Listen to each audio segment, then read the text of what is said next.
يتصورون الله عز وجل في مكان.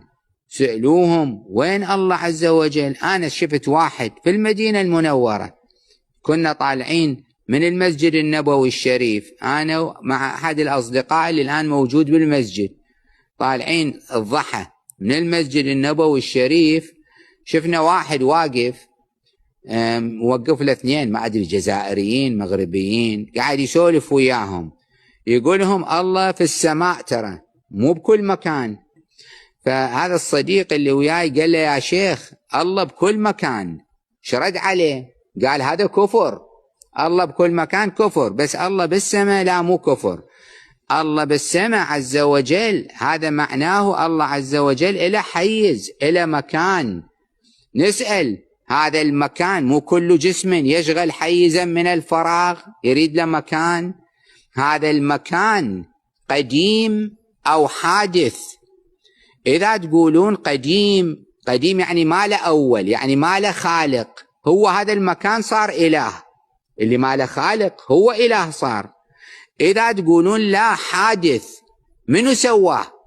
غير الله عز وجل سواه. زين قبل ما يسويه وين كان هذا المكان؟ قبل ما الله عز وجل يوجده أين كان؟ بعدين لما يكون في مكان متحيز معناه عند يمين عند شمال فوق تحت، والشيء اللي هالشكل متجسم إلى أجزاء، كل جزء منه يحتاج إلى أجزائه الأخرى. إحنا الآن الحمد لله الله عز وجل معطينا أعضاء تامة كاملة، نحتاج جسمنا يحتاج لليدين، جسمنا شلون يتصرف إذا ما عندنا إيدين وما عندنا رجلين وما عندنا إذا لسان ما عندنا أعين؟ ألم نجعل له عينين ولسانا وشفتين وهديناه النجدين؟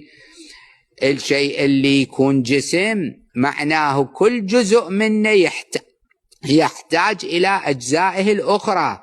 إذن صار الله تعالى محتاجا ما صار غنيا. بعدين الله عز وجل بكل شيء محيط، إذا صار لمكان المكان أحاطه صار محاط ما صار محيط. الكثر إشكالات تورد على هالكلام.